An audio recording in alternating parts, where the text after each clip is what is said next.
नमस्कार, आप सभी का रमेश सुरेल यूट्यूब चैनल पर बहुत हार्दिक स्वागत है। बीएसटीसी बीएड विवाद को लेकर, प्राथमिक शिक्षक भर्ती में बीएड शामिल को लेकर, एनसीटी द्वारा प्रकाशित 28 जून 2018 अधिसूचना रद्द मामले को लेकर सुप्रीम कोर्ट में 10 जनवरी 2023 को इस मामले की सुनवाई होगी। क्या इस दिन फैसला हो पाएगा या तारीख मिलेगी, सबसे बड़ा सवाल है। पिछली सुनवाई 14 दिसंबर 2022 को जो सुनवाई हुई थी, उस समय गंभीर सवाल पूछे गए और उस समय कोर्ट ने भी 10 जनवरी 2023 की तारीख देते हुए विशेष बात आदेश में लिखी थी। वो क्या है, जिसको देखते हुए लगता है कि तारीख मिलेगी या फैसला होगा। कौन सी बेंच में होगी? बीएसटीसी संघर्ष समिति राजस्थान की तरफ से BSTC, JVT, ETT, DElEd Rajasthan, Madhya Pradesh, Punjab, West Bengal, Himachal तमाम राज्यों के छात्रों के लिए बीएसटीसी डीएलएड छात्रों के लिए विशेष अपील है। वो अपील क्या है? क्या रीट 2021 के माध्यम से चयनित शिक्षकों पर कोई आंच आएगी? क्या उनकी नौकरी जाएगी यदि सुप्रीम कोर्ट से बीएसटीसी हार जाती? इसको लेकर के काफी लोग सवाल हैं और अपने अपने तरफ से अपने अलग अलग ओपिनियन दे रहे हैं, लेकिन लीगल रूप से क्या आ रहा है उस बात पर भी चर्चा करूंगा। यदि सुप्रीम कोर्ट से बीएसटीसी हार जाती है तो रीट 2022 की परीक्षा पुनः होगी। इसका मतलब फरवरी में आयोजित होने वाली मुख्य अध्यापक परीक्षा नहीं हो पाएगी। क्या रीट 2021 के माध्यम से चयनित शिक्षकों की नौकरी जाएगी सुप्रीम कोर्ट के आदेश के बाद? इन तमाम बिंदुओं को लेकर के इस वीडियो में मैं चर्चा करूंगा। इसी के साथ में बीएड की तरफ से जो आईए लगाई गई है, बीटेक प्लस बीएड कैंडिडेट की तरफ से, उस पर भी और भी आईए लगाने से उसको याचिकाकर्ता माना जा रहा है। जो मध्य प्रदेश में जो चल रहा है मामला, उस बात को लेकर के भी, क्योंकि काफ़ी जगह बीएसटीसी और बीएड के लोग भी कई बार कॉल करके मैसेज पूछा है हमसे।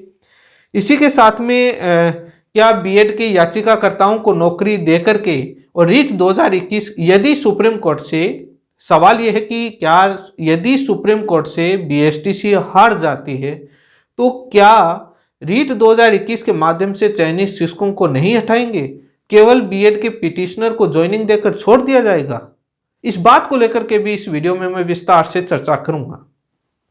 इन तमाम बिंदुओं को लेकर के इस वीडियो में चर्चा करूंगा। सभी लोग वीडियो को जरूर पूरा देखें, मिस नहीं करें। काफी महत्वपूर्ण सवालों पर चर्चा होगी। कई तरह के social media, WhatsApp, Facebook, Telegram पर कई प्रकार के सवाल, कई प्रकार के ओपिनियन वायरल हो रहे हैं। उनकी सत्यता के बारे में भी देखेंगे। सबसे पहले सुनवाई को लेकर, बीएसटीसी बीएड विवाद की सुनवाई सुप्रीम कोर्ट में 10 जनवरी 2023 को होगी। जब 14 दिसंबर 2022 को जब इस मैटर की सुनवाई हो रही थी, उस समय सुप्रीम कोर्ट ने कि बेंच ने, जस्टिस अनिरुद्ध बोस की बेंच ने साफ कहा था कि 10 जनवरी 2023 को मैटर सुनेंगे और इसमें लिस्टेड करने तारीख देते हुए यह कहा था कि जो प्रथम 5 मैटर हैं उसमें ही इसको लिस्टेड किया जाए। इसका मतलब यह है कि सुनवाई जब कोर्ट सुबह खुलते ही मैटर का नंबर आ जाए, ताकि पूरा मैटर पूरे दिन सुन लें। अब 1 से 5 नंबर, जो शुरुआत के 5 नंबर मैटर में आपका नंबर मिलेगा, चाहे 1 नंबर पर भी मिल सकता है, चाहे 5 नंबर पर भी मिल सकता है, क्योंकि आदेश है 5 नंबर। आगे चाहे 50 केस लगे उस लिस्ट में, चाहे 100 केस लगे, लेकिन आपका मैटर शुरुआत में है। इसका मतलब पूरे दिन कोर्ट सुनेगी और इस मामले को पर फैसला होगा। 10 जनवरी 2023 को तारीख मिलने के कोई भी चांसेस नहीं है। फैसला होने के 99% चांसेस है। 2 दिन लगातार भी सुनवाई हो सकती है, लेकिन इसी के साथ में जस्टिस अनिरुद्ध बोस और जस्टिस सुधांशु धोलिया जी की बेंच में इस मैटर की सुनवाई होगी। जस्टिस अनिरुद्ध बोस की बेंच होगी। अब वैसे लिस्ट आएगी तब पता चलेगा उनके साथ कौन से होंगे, लेकिन जहां तक है वहां तक जस्टिस अनिरुद्ध बोस के साथ जस्टिस सुधांशु धोलिया जी होंगे। मैटर फाइनल डिस्पोजल के लिए लगा हुआ है, यह आप सभी को मालूम है। अब बीएसटीसी बीएड के वकील कौन से होंगे? भारत सरकार की तरफ से additional solicitor general Aishwarya Bhati ji, और एनसीटी की तरफ से भी वकील, और बीएड की तरफ से भी तमाम एडवोकेट होंगे, सीनियर वकील भी होंगे, उनके बीएड के भी होंगे। और बीएसटीसी संघर्ष समिति राजस्थान, हिमाचल, राजस्थान, पंजाब, वेस्ट बंगाल, बिहार तमाम राज्यों के लिए एक विशेष अपील की है। किसी पर कोई भी दबाव नहीं है। बीएसटीसी संघर्ष समिति अपील कर रही है, किसी पर कोई दबाव नहीं है। अपनी इच्छा अनुसार सुप्रीम कोर्ट में जो ये महायुद्ध जो एनसीटी और भारत सरकार वर्सेस बीएसटीसी डीएलएड छात्रों के बीच जो चल रहा है, इस केस को जीतने के लिए सुपर सीनियर एडवोकेटों की जरूरत होगी। अभी तक जितनी महत्वपूर्ण सुनवाई हुई है सुप्रीम कोर्ट में, उन सभी सुनवाई में बीएसटीसी की तरफ से super senior advocate Kapil Sibal ji और मीनाक्षी अरोड़ा जी और उनके साथ अमित अग्रवाल एंड पुनीत जैन एवार एंड विज्ञान शाह जी, तमाम एडवोकेट पैनल टीम वहां पर उपस्थित रही और पैरवी की है।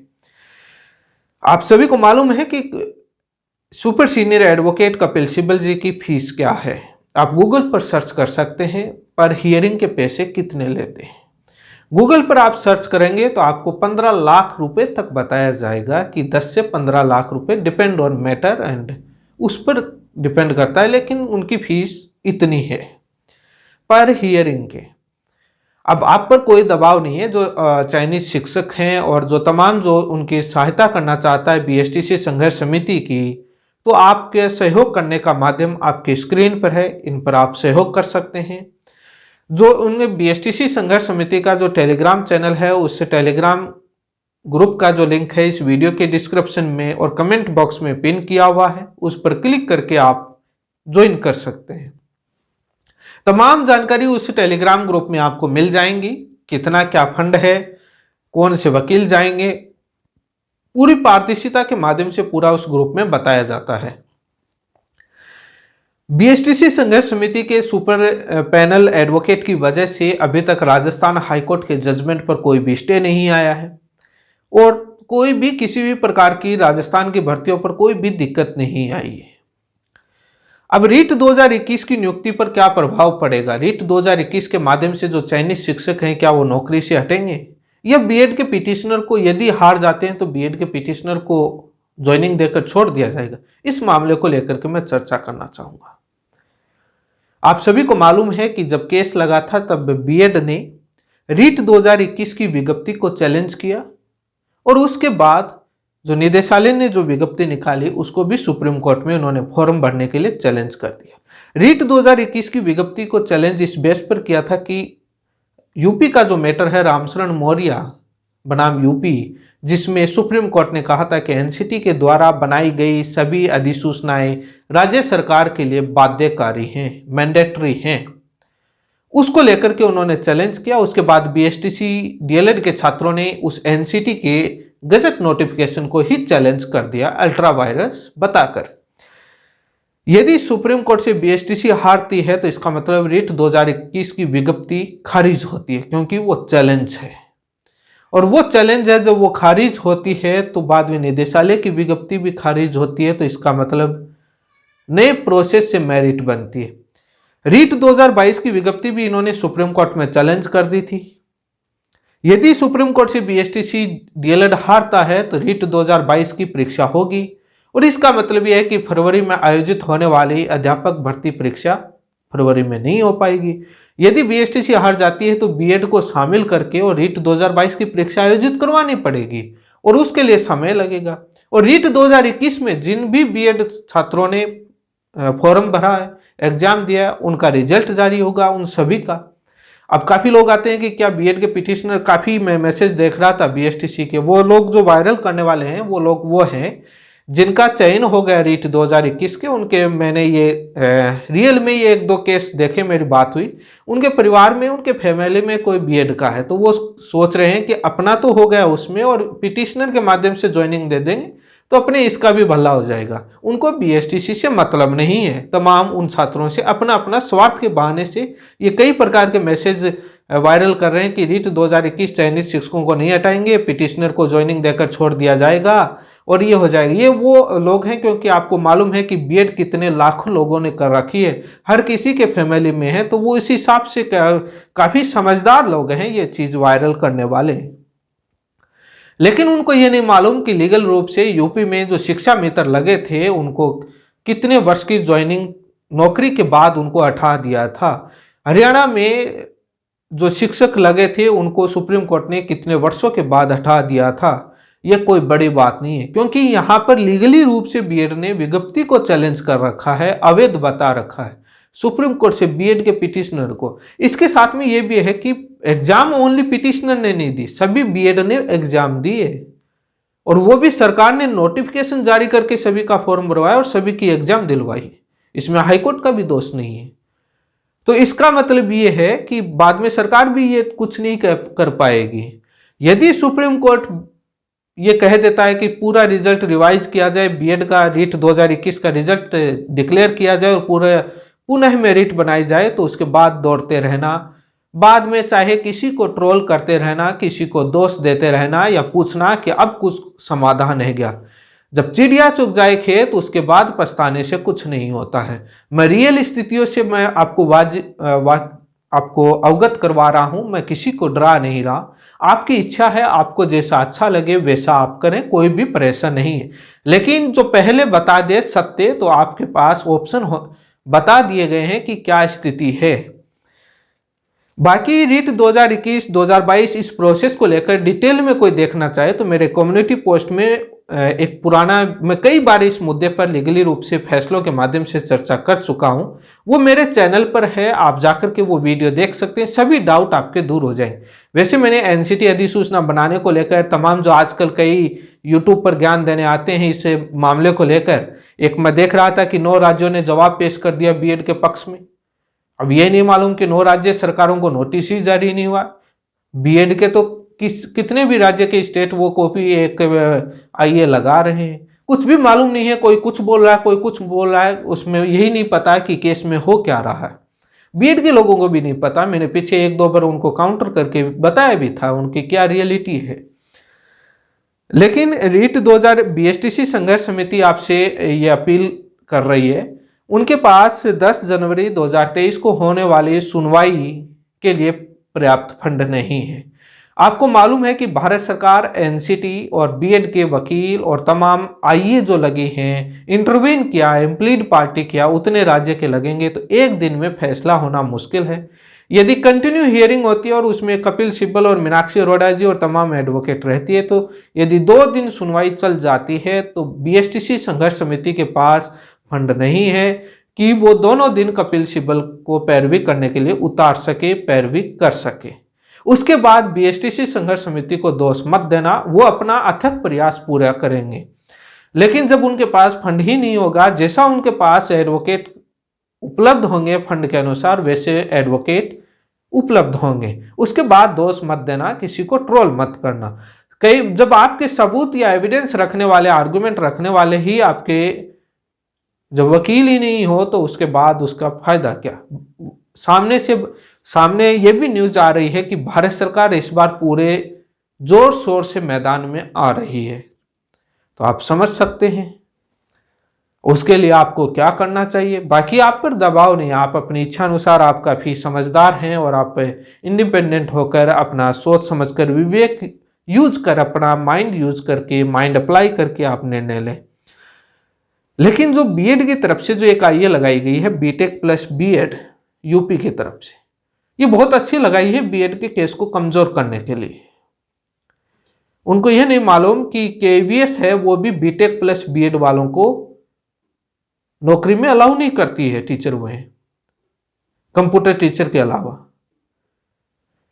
क्योंकि ग्रेजुएशन जो बीए बीएससी है उससे बीटेक को न तो साइंस स्ट्रीम में काउंट किया जाता है ना आर्ट स्ट्रीम में काउंट किया जाता है, और उसमें बीएड कर ली, यूपी ने कर लिया होगा, आज तक मामला किसी को गया नहीं होगा। केवीएस अलाउ नहीं करती, एनसीटी के नॉर्म्स में नहीं है, तो ये एक आईए लगाई, ये अच्छा लगाया है बीएड के।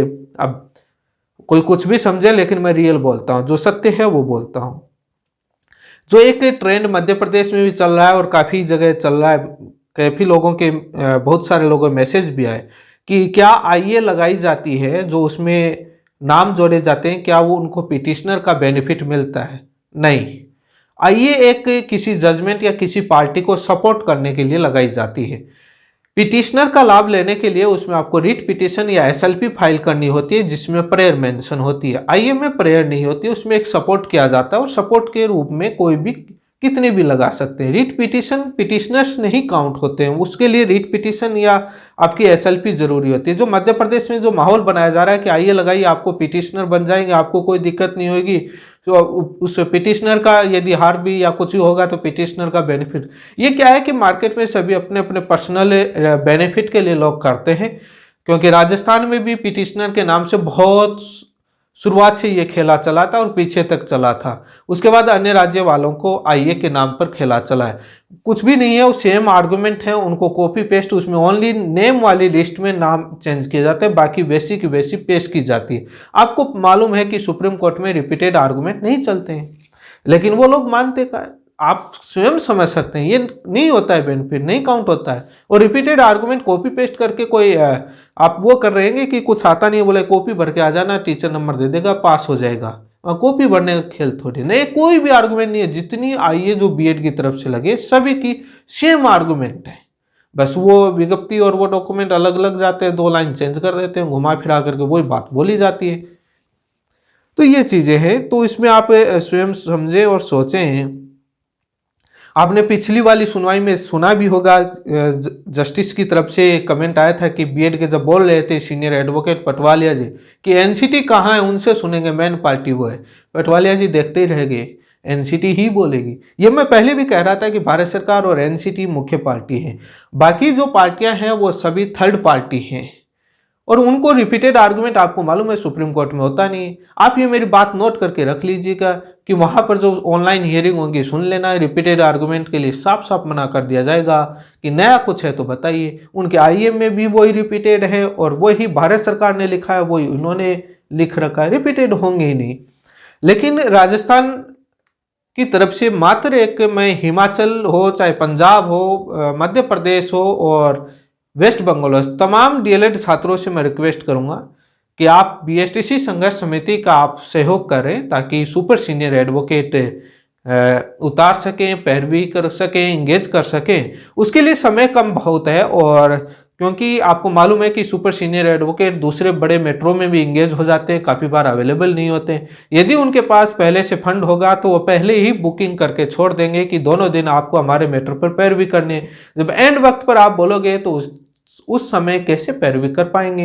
यदि वो भी मना कर दें कि हम तो दूसरे मेट्रो पहले से इंगेज हैं, सेम कोलैप्स हो जाता है तो वैसे अवेलेबल नहीं हो पाते। इसलिए तमाम आप बीएसटीसी के जो कैंडिडेट हैं वो आप पर दबाव नहीं है, आप फ्री होकर के आप अपने विवेक से इन समिति का सहयोग करें ताकि बीएसटीसी जो आपने डिग्री या डिप्लोमा जो लिया है उसकी वैल्यू बच सके, उसकी कोई वैल्यू रहे। राजस्थान ये जो एक अभी पूरे भारत के अंदर डंका बजा रखा है बीएसटीसी के छात्रों ने, ये हौसला है कि तमाम कितने पीछे पड़े हुए उसके बाद हौसला इनका बना हुआ है और अभी तक 12 महीने से केस लड़ रहे हैं। क्या करें, तारीख पर तारीख मिलती आई है लेकिन मजबूर हैं। कोर्ट अपने हिसाब से उनको जो वहाँ पर होता है वो उसी हिसाब से फैसले देते हैं और उनको जो दोनों पक्षों को सुनकर के आगे की तारीख भी मिलती है वो वहाँ पर डिपेंड, कोर्ट का कार्य है, उसमें अपन कुछ नहीं कर सकते और वो इंडिपेंडेंट अथॉरिटी है। मैं सभी बीएसटीसी छात्रों से मैं एक बार पुनः रिक्वेस्ट करूँगा कि सहयोग करें। सहयोग करने का माध्यम आपके स्क्रीन पर है। लेकिन जो आपको चाहे किसी भी प्रकार का डाउट हो, मेरे चैनल पर बहुत सारे वीडियो हैं, आप देख सकते हैं, चाहे किसी भी राज्य के हैं। लेकिन रीट 2021 के जो छात्र कह रहे हैं कि हमको कोई हटा नहीं सकता जो चयनित है, उसके बाद बोलेंगे कि अब क्या करें। जो एडिशनल के मैटर का जो एग्जांपल देते हैं, एडिशनल का मैटर सुप्रीम कोर्ट में अभी पेंडिंग है जिस पर फैसला नहीं हुआ है और उस पर तारीख ले रहे हैं, उसको आगे खिसका रहे हैं। इसीलिए उसके ऑर्डर के वहाँ पर स्टे दिया हुआ है तो ऑर्डर पर ऑर्डर यहाँ पर शामिल किया जा रहा है, वहाँ से कोई जजमेंट नहीं हुआ है। लेकिन उसके बाद नहीं दिखेंगे ये लोग। मैंने देखा है कई बार कुछ भी ज्ञान नहीं होता है लेकिन अपना ओपिनियन रखने आ जाते हैं कि हमको कौन हटाने वाला है। उनको मैंने अभी पीछे ही हरियाणा के अंदर, मैंने पीछे वीडियो में बताया था, हरियाणा में अभी पीछे हटाया था लगे हुए शिक्षकों को नौकरी से। यूपी में हटाए हैं और पहले भी हरियाणा में हटाए, तो बहुत सारी जगह हटा दिए जाते हैं, कोई बड़ी बात नहीं है। और पिटिशनर वाला नहीं मिलेगा, बीएड वाले भी इतने कमजोर नहीं है आप जो समझ रहे हैं कि उनको यहाँ पर पिटिशनर को लाभ दे देंगे बाकी रह जाए। सभी ने एग्जाम दिए, सभी नौकरी के लिए इतने उतावले, सब चले जाएंगे कोर्ट में और पिटिशनर की लाइन लग जाएगी और नई भर्ती कैसे हो पाएगी ये भी आप सोच सकते हो उसके बाद। तो क्योंकि कानूनी रूप से आपको मैंने पूरा पहले भी बताया, अभी भी बता रहा हूँ। और काफ़ी लोग क्या है कि अपने फैमिली का बेनिफिट देखते हुए बोल रहे हैं कि हमको तो हटाएंगे नहीं, या काफ़ी वो लोग हैं जिनके 140 प्लस नंबर हैं, बीएसटीसी के हैं, कि अपना तो कुछ शामिल होने पर भी हो जाएगा, तो लोगों को भड़काओ। क्योंकि काफ़ी लोग अपने अलग अलग माइंड के होते हैं, मैंने देखा है पीछे की तरफ से। लेकिन इस मामले को गंभीर ले, यदि कुछ भी मामला गलत हो गया तो फरवरी में होने वाली परीक्षाएं, रीट 2022, सब कुछ मामला गड़बड़ हो जाएगा। उसके बाद कितना लंबा क्या अटकेगा, कैसा होगा, जो समझ से बाहर होगा। आप इस चीज़ की कल्पना कर सकते हैं। जो ये तमाम चीज़ें मैंने बताई हैं वो आप जेब में नोट करके रखिएगा। यदि बीएसटीसी हार गई तो क्या होने वाला है, मैं पीछे भी कई बार बता चुका हूँ, आज भी मैं बता रहा हूँ। काफ़ी दिनों बाद में आया हूँ, उसके लिए माफ़ी चाहूँगा। लेकिन आप मेरी इस बात को नोट रखें, मुझे बार बार आप लोगों को अवगत नहीं करना पड़े। लेकिन किसी पर कोई दबाव नहीं है, आप विशेष इंडिपेंडेंट होकर वो निर्णय लें, लेकिन इसकी अहमियत समझें कि क्या हो सकता है। मैं पहले ही आपको अवगत करवा दिया। धन्यवाद।